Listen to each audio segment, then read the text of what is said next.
All right. Tyson Fury circus show has begun. Andre Ward, at the least, acted like he had some sense about the subject. And boxing fans just don't know when to quit on following hype trains. That's what we're going to talk about in this video.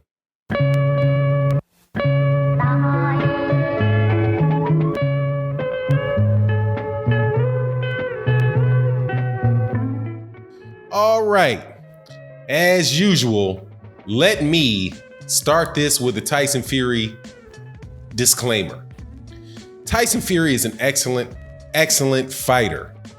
I have been supporting Tyson Fury from pretty much the time that he said that he was going to come out and start fighting again before the British Boxing Board of Controls suspended him or gave him a suspension with time served for his violation of their performance-enhancing drug policies, all the way through his first couple YouTube fights. I think the guy's an excellent fighter, and I'm very, very happy that he's back in the sport of boxing, all that good stuff, right?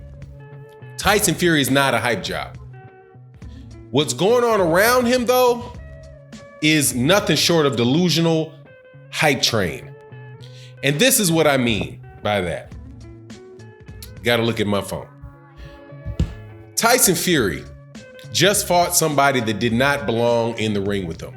Andre Ward was asked when he was walking out of the fight, what he thought about the fight between Tyson Fury and Tom Schwartz. And he said he did what he's supposed to do. When you're in there with a guy that doesn't belong in the ring with you, you treat him like he doesn't belong in the ring with you. You get him out of there. He did what he's supposed to do. Not gonna put too much. He didn't put too much sauce on it. He gave the guy credit for looking a little less rusty and saying, hey, the fight with Deontay Wilder versus Tyson Fury should be good. Tyson Fury should be better in that fight. Deontay Wilder will also be better in that fight. Jeff Mayweather said pretty much the same thing, that he thought Tyson Fury looked good. Tyson Fury is an excellent fighter with really good movement, but that fight didn't say anything about Deontay Wilder and Tyson Fury, because Tom Schwartz didn't belong in the ring with him. Now, this is what I'm saying, and why I have I don't want to say I have no respect, because I have respect for people, and I will respect you. But I find it so interesting how so many non-biased, neutral boxing fans that only look at the facts can find a way to make a guy on their ranking system the #1 heavyweight in the world when they have not had a win against a top 10 opponent since 2015. You would swear that those are objective facts, wouldn't you? Objectively speaking, who was the last quality operation? I'm talking factually speaking. Who was the last high quality, top quality fighter that Tyson Fury beat? That would be Vladimir Klitschko. It's not your opinion about whether or not Tyson Fury should have got a call against Deontay Wilder is not a fact. That's your opinion. That's what you believe. That's what you wish would have happened if you would have had a vote. But you didn't get a vote, and I don't get a vote. Tyson Fury lost that fight because he got knocked down in the 12th round, and that is a fact. But now we're entering into Anthony Joshua. He's now no longer considered a top 5 heavyweight. Andre Ward, he asked about whether he thought Anthony Joshua was a top 5 heavyweight. He said he doesn't know if top 3 is what he might have said. He's like, no, he doesn't deserve to be that at this time. He's got to go back and prove that he deserves to be ranked up there. And that's the thing for me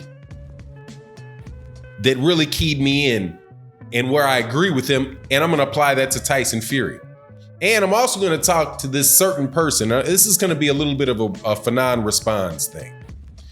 Old Man Boxing, who got on my channel preaching about how I didn't know anything about the problems that Tyson Fury's gone through, being depressed, making it be very hard to get up in the morning, all the stuff that really comes with depression, which is a real thing. Clinical depression is a real thing that is very, very painful. When you are clinically depressed, when you're depressed, it is very difficult to be happy, to be encouraged about anything. That is a fact. Whether or not Tyson Fury actually suffered from that or not, I don't know. I'll take him at his word and believe that he did. The drug addiction or use as a way to self-medicate over those problems. I have no doubt that that is why that he would do that. Many people do that. But here's the thing. Although you suffered through those things, and without telling you my personal business, I know exactly what he went through. Exactly what he's gone through. And I've talked about it on the channel in certain, indirectly, because my business is my business. But I know what it's like to, constantly have a bunch of green things in your house and think that you can just smoke your problems away, and know what it's like to be depressed, know what it's like to not have succeeded at something that you really wanted very bad, or to get something that you had and realize it's not what's really going to make you happy. All those things that come about when you become an adult. When you go from being a child to transitioning into a man and having to take responsibility for yourself, your wife, and your children. Many, many, many, many, many people know what that is, Mr. Old Man Boxing. But here's the thing. Many people overcome those problems. Some people don't overcome those problems. Just because you are somebody that suffered and lost a lot because of those problems does not give you special privileges over the people that didn't experience it, or the people that did experience it but aren't saying anything about it. When Andre Ward said that Anthony Joshua needed to prove that he belonged in the top 5 fighters, or the top 3 heavyweight fighters, that same thing still applies to Tyson Fury.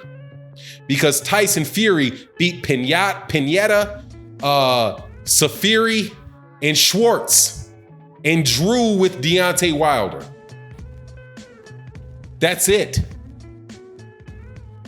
He did not put on a better performance against Deontay Wilder, really, than Bermane Stiverne did in their first fight. You don't get credits for things that you did not actually earn.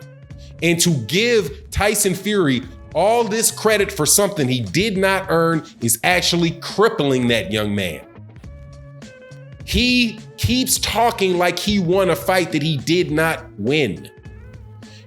But people in the boxing world are giving him credit for doing things that he did not do or has not done since he beat Vladimir Klitschko, which is beat a top heavyweight opponent. And that, my friend, was 4 years ago. And I still do not believe that he wants to fight Deontay Wilder, because when he is asked, who do you want to fight next on ESPN? He said, bring them all on. And yeah, maybe next year we'll go hunting for Deontay Wilder. And let's not forget, people, that the reason that Deontay Wilder fought Dominic Breazeale, and this is in response to some other things that have been said in the comment section. When people say things like, Dominic Breazeale is the same type of fighter that Tom Schwartz is. First, that's not true. Dominic Breazeale has beaten world-class fighters before, regardless. Even if it wasn't true, even if it was true that they were the same. The reason that Deontay Wilder fought Tom Schwartz is because Tyson Fury ducked the rematch. He pulled out of the rematch. Your number 1 heavyweight in the world pulled out of a rematch against Deontay Wilder. And then Deontay Wilder had to fight his mandatory, not somebody he named, somebody that the World Boxing, that the WBC, a sanctioning body with an actual tangible belt that has to be defended according to rules, ordered Dominic Breazeale's fight with Deontay Wilder. Nobody mandated Tyson Fury fight Tom Schwartz. So the reason, the but-for cause, as in if somebody wouldn't have done it, this wouldn't have happened but for, This wouldn't have happened but for this happening. The but for cause of Deontay Wilder fighting Dominic Breazeale is Tyson Fury turning down the mandated rematch by the WBC. And Tyson Fury fought Schwartz instead of Deontay Wilder. Since when does blatant ducking of the number one of a non-champion not come into play? I'll tell you when it doesn't fit your circus act fantasy that you guys want to draw around Tyson Fury to make up for the fact that you just got exposed with Anthony Joshua getting knocked down 4 times and quitting against Andy Ruiz. So now let's all huddle up behind Tyson Fury. But I will say this though, Tyson Fury is a much better fighter than Anthony Joshua. Tyson Fury is, as far as his skills in the ring and his ability to fight, is a real one. So I'm not hating on Tyson Fury. I'm not hating on his struggles and his suffering. All that stuff that he says that he went through very well could have been the case. But that doesn't get you extra credit when you're dealing with the unbiased, objective facts that he just fought a guy in Tom Schwartz that you and I never heard of. Maybe Mr. Boxing Today had heard of him, that had never fought anybody inside of the top 40 ranked fighters in the world, who magically appeared in the WBA ranking systems after the fight between Deontay Wilder and after the fight between Tyson Fury and Tyson Schwartz and Tom Schwartz was made. I have no problem with people having respect for Tyson Fury. Tyson Fury is an excellent fighter. But let's stop with the charades, okay? And if you're going to put him up in your number one heavyweight in the world conversation, then don't ever talk about being unbiased and based on objective facts. Because the only thing that would justify that is pure and utter subjectivity. And you thinking that and you could hear it in the Ring Magazine's explanation for why they did it. Because they felt that Tyson Fury won the fight against Deontay Wilder. That is subjectivity. It was a draw, and Tyson Fury has no belts. And it's an objective fact that none of the other guys that Tyson Fury has gotten in the ring with since Vladimir Klitschko was a top fighter.